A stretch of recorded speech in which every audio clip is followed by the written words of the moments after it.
ꯑꯗꯨꯗꯣ ꯃꯥꯅ ꯐꯥꯎꯔꯤꯕ ꯀꯥꯁꯤ ꯑꯅꯤꯁꯤꯒꯤ ꯀꯥꯅꯤ ꯍꯥꯏꯕꯁꯤꯃꯁꯨ ꯚꯥꯞ ꯇꯥꯔꯦ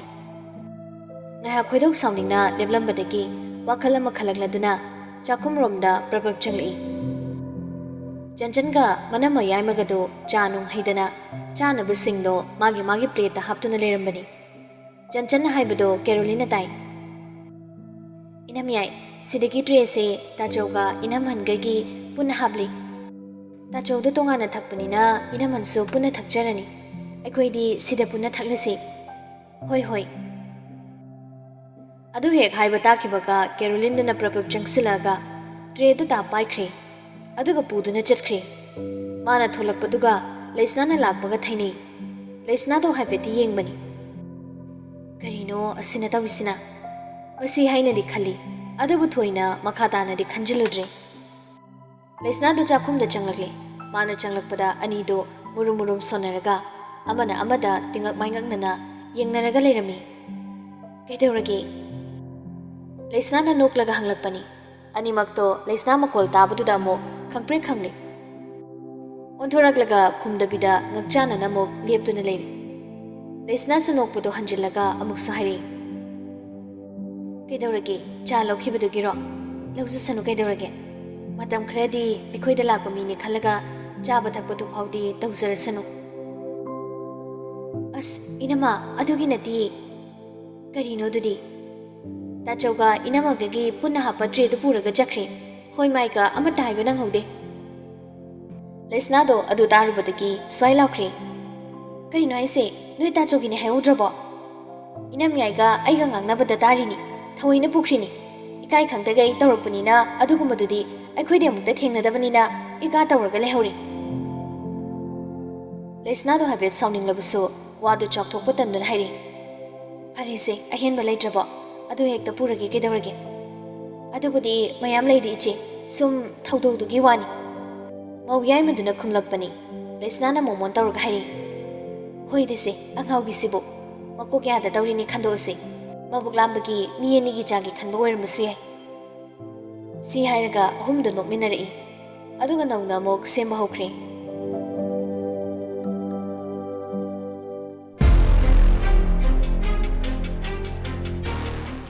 ꯁꯣꯝꯗ ꯀꯦꯔꯣꯂꯤꯟꯗꯨ ꯇ꯭ꯔꯦꯗꯣ ꯄꯥꯏꯔꯒ ꯂꯩꯁꯅꯥꯒꯤ ꯀꯥꯒꯤ ꯊꯣꯡꯗꯣ ꯍꯥꯡꯂꯒ ꯆꯪꯂꯛꯂꯤ ꯌꯥꯏꯃꯔꯟꯗꯣ ꯕꯦꯜꯀꯣꯅꯤꯗ ꯂꯩꯕꯅꯤ ꯃꯤ ꯑꯃ ꯆꯪꯂꯛꯂꯦ ꯍꯥꯏꯕꯒꯤ ꯃꯈꯣꯜ ꯑꯍꯥꯟꯕꯗ ꯇꯥꯕꯗꯨꯗ ꯂꯩꯁꯅꯥ ꯑꯣꯏꯔꯕꯣꯏ ꯈꯟꯗꯨꯅ ꯃꯉꯣꯟ ꯃꯊꯟꯇ ꯅꯣꯛꯂꯛꯏ ꯑꯗꯨꯕꯨ ꯈꯣꯡꯊꯥꯡꯗꯣ ꯅꯛꯁꯤꯜꯂꯛꯄꯗꯗꯤ ꯁꯨꯡꯌꯦꯡ ꯌꯦꯡꯂꯛꯇꯕꯤꯗ ꯃꯥꯒꯤ ꯃꯥꯏꯊꯣꯡꯒꯤ ꯃꯑꯣꯟ ꯃꯤꯅꯣꯛꯇꯣ ꯇꯞꯅ ꯁꯨꯝ ꯃꯥꯡꯁꯤꯜꯂꯛꯂꯤ ꯃꯔꯝꯗꯤ ꯈꯣꯡꯊꯥꯡꯗꯣ ꯃꯥꯒꯤ ꯂꯣꯏꯅꯕꯤ ꯂꯩꯁꯅꯥꯒꯤ ꯈꯣꯡꯊꯥꯡ ꯃꯈꯣꯜ ꯅꯠꯇꯦ ꯂꯩꯁꯅꯥꯗꯤ ꯆꯠꯄꯗ ꯃꯈꯣꯜ ꯊꯣꯛꯇꯕꯅꯤ ꯐꯅꯦꯛꯀꯤ ꯃꯈꯣꯜ ꯐꯠꯐꯥ ꯍꯥꯏꯗꯕꯅꯤ ꯆꯪꯂꯛꯂꯤꯕ ꯃꯤꯗꯨꯒꯤ ꯈꯣꯡꯊꯥꯡꯗꯣ ꯃꯈꯣꯜ ꯊꯣꯛꯄꯗ ꯅꯠꯇꯅ ꯃꯥꯒꯤ ꯐꯅꯦꯛꯇꯨꯒꯤ ꯃꯈꯣꯜꯁꯨ ꯐꯠ ꯍꯥꯏꯕꯒꯤ ꯃꯈꯣꯜ ꯊꯣꯛꯏ ꯀꯅꯥ ꯑꯣꯏꯔꯖꯥꯠꯅꯣ ꯈꯜꯂꯤ ꯑꯗꯨꯕꯨ ꯃꯃꯥꯏꯗꯨ ꯑꯣꯟꯊꯣꯛꯇꯨꯅ ꯌꯦꯡꯂꯛꯇꯦ ꯑꯉꯥꯡꯁꯤꯡ ꯆꯪꯂꯛꯂꯤ ꯑꯣꯏꯔꯝꯅꯤ ꯍꯥꯏꯅ ꯈꯟꯗꯣꯛꯂꯦ ꯆꯥ ꯄꯥꯏꯔꯁꯤ ꯈꯣꯟꯖꯦꯜꯗꯣ ꯇꯥꯕꯗ ꯌꯥꯏꯃꯔꯟꯗꯣ ꯈꯪꯄ꯭ꯔꯦꯛ ꯈꯪꯈ꯭ꯔꯦ ꯃꯍꯥꯛ ꯃꯃꯥꯏꯗꯨ ꯌꯥꯝ ꯊꯨꯅ ꯐꯠ ꯂꯩꯊꯣꯛꯇꯨꯅ ꯌꯦꯡꯂꯛꯏ ꯀꯦꯔꯣꯂꯤꯟꯗꯣ ꯐꯅꯦꯛꯋꯣ ꯐꯤꯋꯣ ꯃꯑꯣꯡ ꯑꯃꯗ ꯃꯥꯒꯤ ꯃꯥꯡꯗꯨꯗ ꯂꯦꯞꯇꯨꯅ ꯂꯩꯔꯝꯕꯗꯨꯗ ꯃꯍꯥꯛ ꯄꯨꯔꯥ ꯉꯛꯈ꯭ꯔꯦ ꯀꯦꯔꯣꯂꯤꯟꯗꯣ ꯑꯃꯨꯛꯀ ꯍꯟꯅ ꯅꯣꯛꯁꯤꯟꯅꯗꯨꯅ ꯍꯥꯏꯔꯛꯂꯦ ꯀꯩꯅꯣ ꯌꯥꯝ ꯉꯛꯄꯗꯧꯅ ꯇꯧꯔꯛꯂꯤꯗꯨꯅ ꯆꯍꯤ 10 ꯁꯦꯕꯥ ꯐꯪꯂꯨꯗ꯭ꯔꯦ ꯍꯧꯖꯤꯛꯇꯤ ꯑꯩꯁꯨ ꯑꯩꯒꯤ ꯄꯨꯟꯁꯤꯁꯦ ꯁꯦꯝꯖꯕ ꯂꯣꯏꯔꯕꯅꯤꯅ ꯁꯦꯕꯥ ꯇꯧꯕ ꯌꯥꯔꯦ ꯀꯩꯅꯣ ꯑꯩꯈꯣꯏꯅꯤꯒꯤ ꯃꯔꯛꯇ ꯂꯩꯅꯔꯝꯕ ꯆꯃꯝꯅꯕ ꯃꯤꯁꯑꯟꯗꯔꯁꯇꯦꯟꯗꯤꯡꯁꯤꯡꯗꯣ ꯐꯝꯃꯤꯟꯅꯔꯒ ꯁꯦꯡꯗꯣꯛꯄꯒꯤ ꯇꯟꯖꯥ ꯑꯃꯁꯨ ꯑꯣꯏꯅꯕ ꯍꯥꯏꯗꯅ ꯑꯩꯅ ꯆꯥꯁꯦ ꯄꯨꯔꯒ ꯍꯦꯛꯇ ꯂꯥꯛꯂꯕꯅꯤ ꯑꯗꯨ ꯍꯥꯏꯔꯒ ꯇ꯭ꯔꯦꯗꯨ ꯊꯝꯂꯒ ꯆꯥꯗꯣ ꯌꯥꯏꯃꯔꯟꯒꯤ ꯃꯥꯡꯗꯨꯗ ꯑꯃꯨꯛ ꯊꯝꯂꯛꯂꯦ ꯅꯥꯀꯟꯒꯤ ꯆꯤꯌꯔꯗꯨꯗ ꯃꯁꯥꯁꯨ ꯐꯝꯊꯔꯛꯂꯦ ꯌꯥꯏꯃꯔꯟꯗꯣ ꯍꯧꯖꯤꯛꯁꯨ ꯋꯥ ꯉꯥꯡꯗ꯭ꯔꯤ ꯃꯍꯥꯛ ꯁꯨꯒ꯭ꯂꯞꯅ ꯀꯦꯔꯣꯂꯤꯟꯅ ꯇꯧꯔꯤꯕꯗꯨ ꯌꯦꯡꯂꯛꯏ ꯀꯦꯔꯣꯂꯤꯟ ꯑꯃꯨꯛꯀꯁꯨ ꯈꯣꯟ ꯃꯦꯡꯁꯤꯟꯅꯗꯨꯅ ꯃꯈꯥ ꯇꯥꯔꯛꯂꯦ ꯑꯉꯥꯡ ꯑꯣꯏꯔꯤꯉꯩ ꯍꯥꯏꯕꯁꯤꯗꯤ ꯃꯐꯝ ꯃꯔꯥꯡ ꯑꯃꯠꯇ ꯈꯪꯅꯕ ꯅꯠꯇꯦ ꯑꯩꯈꯣꯏ ꯑꯅꯤꯃꯛ ꯑꯉꯥꯡ ꯑꯣꯏꯔꯤꯉꯩꯗ ꯊꯦꯡꯅꯈꯤꯕꯒꯤ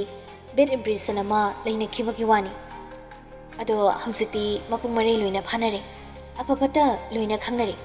ꯑꯩꯁꯨ ꯉꯁꯤ ꯉꯔꯥꯡꯗꯣ ꯍꯥꯏꯔꯣꯏꯗꯕ ꯉꯥꯡꯂꯣꯏꯗꯕ ꯃꯌꯥꯝ ꯑꯃꯁꯨ ꯉꯥꯡꯊꯣꯛꯈ꯭ꯔꯦ ꯀꯅꯥꯅꯕꯨ ꯑꯩꯁꯨ ꯃꯤꯅꯤ ꯅꯨꯡꯉꯥꯏꯇꯕ ꯐꯥꯎꯔꯤꯕꯅꯤ ꯑꯗꯣ ꯐꯔꯦ ꯑꯩꯁꯨ ꯁꯣꯏꯈ꯭ꯔꯦ ꯇꯥꯃꯣꯁꯨ ꯁꯣꯏꯔꯦ ꯄꯨꯟꯅ ꯁꯣꯏꯃꯤꯟꯅꯔꯤ ꯑꯗꯨꯅ ꯍꯧꯖꯤꯛꯇꯤ ꯍꯟꯗꯣꯛꯅꯔꯒ ꯄꯨꯟꯅ ꯍꯔꯥꯎ ꯂꯩꯃꯤꯟꯅꯔꯁꯤ Aduk sang nanganglabadu phawba Yaimaran khumlakte mangona yengsi yenglakte asomda ahangbada yengduna lei Caroline do waifam leisalaktabadagi hanglei Anekse setpa haibanate tawrise kamai tawge adum pakjabra Yaimaran do handakso adum tumina laikre amadasu namhang adum hangjilei kamai tawge haibani Nangi adugumba nawongdudani hena nangse aina hangoi haibase nangna khangpham thoi yam chinglemna Yaimaran khumlakpani Caroline do khali hauri tawramba maithungdo khangan hanjali Yaimaran gi kantha karumnabado horogli Jahi tara oigera manga oigera tha moigera jahi yankai oigera nangaiga mikuba mo phawbo loina kibanate yama thiba mongdaso aikhoini gi lambi na thaina kibani adu pumnamakdo khangna nangna namai kansilaga aingonda wari sa bangam liban nuksina bangam libisi nangarai bu nupi di natre haibisi taklabani nang nupi haiba mingtholdudagi yam lapna laikrabi amu mamani haibadi nang no uzak haikibada nang su soi ai su soi chamanare harido karino ai soi haibisi nangonda kanan haigi ai kadai da kari da soigi ai gi life da sumnadagi aina ai gi nupi oina yengkiba yengliba madi yengadawribisi Leishna khaktani aina chelubadabu aigi rala laibakta tamnamba natra cheludabudugi wana disi nang cheluba aina khangkiba nate lotlaga tawkiba ngakdani adubu chelubado issue nate chelubadugi wa khaktama koirabadi naraibak thibani soibani haina aina khandokpa ngamoidabu nupasu ainate nangi asoiba hairagadi nangna husuk phawba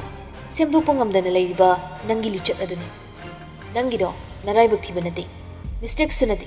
nangi su hainabi habit ni adugi saro yumsidagi yam lemna thokraga nangmu lauge haidana leiriba nupa aduda nangna yam lemna panko maduna nangi su aphawogani nangi mungi su aphawogani aduga mana nangi engona kauriba mingoda semdo nangna magi matau tamba ngamoi ngamoidabu hiramdadi nakhung thangsingan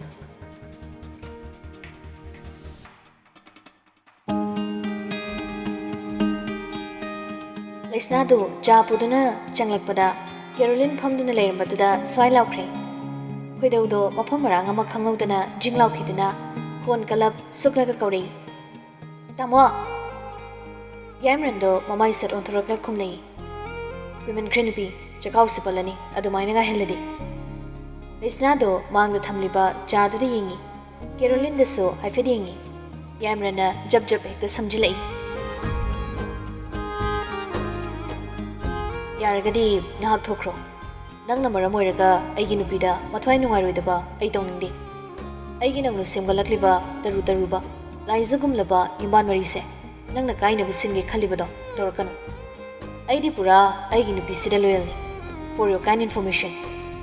aidi one woman many hengo gi thabak ai tawde chakoi chane kakhal suna koidi nupi ama khaktamak nungshigani ichaso mama sigi machanatana atopi chale aina ngangnisi nangone yam phasana hairabani nangna gyan tadani ngai mafam amada yaudre Caroline do fanya mamai kali hairagasu adu yongna nganglakududadi leiba yadre saun upa mai oirabasu ikairani aduna mahak manungdadi ikaire mapan thongdadi noksinari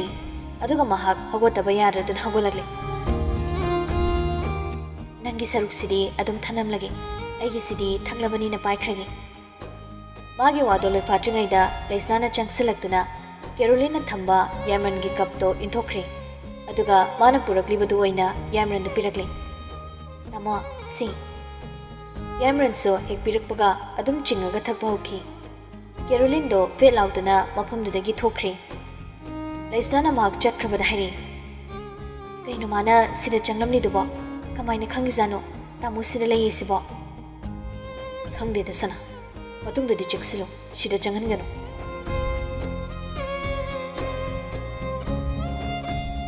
Leishna do machinda wangang thoroktrabasu mabukpadi khambanmana loirabani Yaimaran da tainarubasu yaba natta nupiduda chatlaga nganglubasu tangum taw mahak leitafam khangdrabani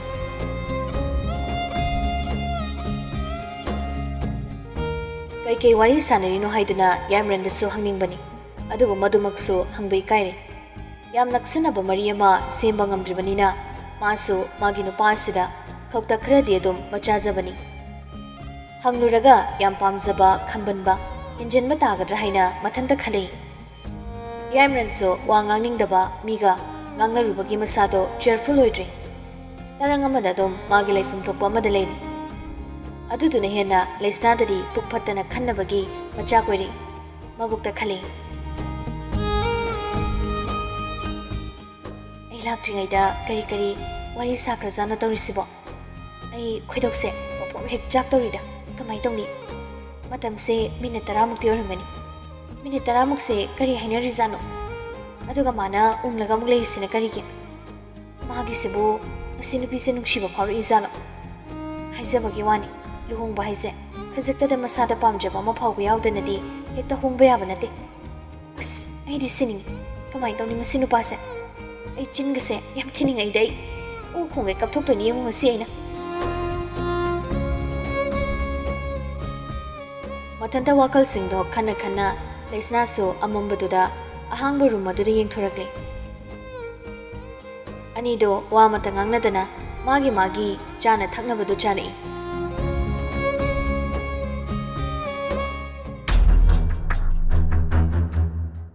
ꯉꯁꯤꯁꯤ ꯅꯨꯃꯤꯗꯥꯡꯁꯤ ꯃꯪꯒꯤ ꯍꯣꯏ ꯀꯩꯐꯥ ꯍꯣꯏꯁꯤ ꯆꯥꯛ ꯑꯃꯁꯨꯡ ꯆꯥꯔꯒ ꯋꯥꯔꯤ ꯉꯥꯡꯅꯕꯒꯤ ꯄꯨꯟꯕꯅꯤ ꯀꯩꯐꯥꯗꯣ ꯈꯔꯗꯤ ꯐꯒꯠꯂꯦ ꯍꯥꯏꯕꯕꯨ ꯃꯁꯥꯗꯣ ꯃꯤ ꯑꯣꯏꯗ꯭ꯔꯕꯅꯤ ꯃꯔꯝꯗꯤ ꯃꯥꯒꯤ ꯃꯈꯗꯥꯡꯗꯣ ꯐꯖꯅ ꯁꯣꯛꯄꯅꯤ ꯑꯗꯨꯅ ꯆꯥꯕ ꯊꯛꯄꯒꯤ ꯃꯇꯥꯡꯁꯦ ꯕꯦꯔꯥ ꯂꯩꯕꯅ ꯍꯪꯒꯠꯄ ꯄꯥꯛꯅ ꯉꯝꯗꯕꯅꯤ ꯉꯁꯤꯗꯤ ꯁꯥꯏꯗ꯭ꯔꯁꯨ ꯑꯗꯨꯝ ꯌꯣꯠꯄ ꯌꯥꯕ ꯁꯥ ꯊꯣꯡꯂꯒ ꯃꯈꯣꯏ ꯄꯨꯜꯂꯛꯂꯦ ꯈꯔꯁꯨ ꯄꯥꯏꯁꯟꯅꯔꯕꯅꯤꯅ ꯋꯥꯁꯨ ꯋꯥꯀꯥꯏ ꯉꯥꯛꯇꯅꯤ ꯉꯥꯡꯅꯔꯤꯕꯁꯦ ꯃꯪꯒꯤꯅ ꯍꯥꯟꯅ ꯍꯧꯗꯣꯔꯛꯏ ꯅꯨꯡꯉꯥꯏꯇꯦ ꯇꯁꯦꯡꯅ ꯅꯨꯡꯉꯥꯏꯇꯦ ꯅꯪꯒꯤ ꯍꯛꯆꯥꯡꯗꯣ ꯐꯖꯅ ꯐꯔꯝꯕ ꯍꯛꯆꯥꯡꯅꯤ ꯊꯣꯛ ꯍꯦꯛꯇ ꯁꯤꯒꯤ ꯐꯤꯕꯝꯁꯤꯗ ꯂꯩꯍꯟꯈꯤ ꯑꯩꯒꯤ ꯃꯤꯠꯁꯤꯁꯨ ꯃꯉꯥꯏ ꯌꯦꯡꯉꯨ ꯑꯩ ꯃꯤꯠ ꯅꯥ ꯃꯇꯥꯡꯕ ꯃꯤ ꯑꯃ ꯑꯣꯏꯔꯕꯅꯤ ꯄꯦꯟꯗꯦ ꯑꯩ ꯇꯁꯦꯡꯅ ꯄꯦꯟꯗꯦ ꯍꯥꯏꯔꯤꯁꯤꯅꯤ ꯏ ꯍꯥꯞꯀꯠꯂꯛꯂꯕꯗꯨꯗꯗꯤ ꯀꯩꯐꯥꯁꯨ ꯍꯧꯔꯛꯂꯦ ꯑꯩ ꯇꯨꯃꯤꯟꯅꯗꯤ ꯂꯩꯊꯣꯛꯀꯗꯕ ꯅꯠꯇꯦ ꯏꯆꯟꯅꯨꯄꯤ ꯂꯧꯔꯁꯨ ꯍꯥꯠꯀꯅꯤ ꯂꯨꯈ꯭ꯔꯥ ꯍꯣꯏꯒꯤꯁꯨ ꯑꯣꯏꯁꯅꯨ ꯑꯩꯗꯤ ꯃꯁꯥꯅ ꯌꯥꯗꯗꯅ ꯇꯧꯈꯤꯕꯗꯨꯗ ꯏꯆꯟꯅꯦꯅ ꯇꯧꯔꯤꯗꯨꯁꯨ ꯈꯔꯗꯤ ꯅꯨꯡꯁꯤꯈꯤꯕꯅꯤ ꯑꯗꯨꯒ ꯃꯥꯅ ꯃꯉꯥꯅꯤ ꯆꯥꯛꯀꯧꯕ ꯅꯨꯃꯤꯠꯇ ꯇꯧꯔꯝꯈꯤꯕꯗꯣ ꯑꯗꯨꯗꯒꯤ ꯃꯗꯨꯒꯤ ꯑꯉꯥꯡꯗꯨꯁꯨ ꯑꯩꯅ ꯌꯥꯗꯦ ꯃꯈꯣꯔꯤ ꯃꯦꯠꯈꯥꯏꯔꯒ ꯍꯥꯠꯀꯅꯤ ꯃꯥꯁꯨ ꯑꯩꯅ ꯑꯗꯨꯗꯤ ꯍꯥꯏꯅ ꯃꯥꯗꯤ ꯑꯩꯒꯤꯅꯤ ꯃꯥꯗꯤ ꯑꯩ ꯅꯥꯛꯇ ꯂꯩꯔꯒ ꯑꯩꯅ ꯊꯣꯛꯄ ꯑꯗꯨꯝ ꯇꯧꯒꯦ ꯍꯣꯏꯅꯦ ꯑꯗꯨꯕꯨ ꯑꯩꯈꯣꯏꯅ ꯃꯪꯗꯃꯛ ꯃꯪꯉꯤ ꯀꯔꯤꯃꯠꯇ ꯇꯧꯕꯗꯤ ꯉꯝꯗꯦ ꯁꯤꯁꯨ ꯂꯨꯔꯤꯕꯅꯤ ꯇꯥꯃꯪꯉꯤ ꯑꯩꯒꯤ ꯀꯣꯛꯇ ꯄ꯭ꯂꯥꯟ ꯐꯖꯕ ꯑꯃ ꯂꯩꯔꯕꯅꯤ ꯍꯧꯖꯤꯛꯇꯤ ꯑꯩ ꯍꯥꯏꯔꯣꯏꯒꯦ ꯉꯥꯎꯔꯤꯁꯨ ꯇꯧꯔꯤ ꯐꯖꯅ ꯒ꯭ꯌꯥꯟꯒ ꯇꯥꯔꯀꯥꯟꯗ ꯉꯥꯡꯅꯁꯤ ꯍꯟꯗꯛꯇꯤ ꯑꯔꯣꯏꯕꯤ ꯈꯨꯊꯥ ꯊꯥꯒꯗꯧꯔꯤꯕ ꯃꯤ ꯑꯇꯣꯞꯄ ꯈꯔꯁꯨ ꯌꯥꯎꯕꯗꯨꯗ ꯃꯪꯒꯤꯗꯣ ꯋꯥ ꯂꯣꯠꯁꯤꯟꯈ꯭ꯔꯕꯅꯤ ꯃꯗꯨ ꯀꯩꯐꯥꯅꯁꯨ ꯈꯪꯉꯤ ꯑꯗꯨꯅ ꯃꯥꯁꯨ ꯃꯪꯒꯤꯒꯤ ꯋꯥꯗꯣ ꯌꯥꯅꯤꯡꯂꯗꯨꯅ ꯇꯨꯃꯤꯟꯅ ꯂꯩꯔꯤ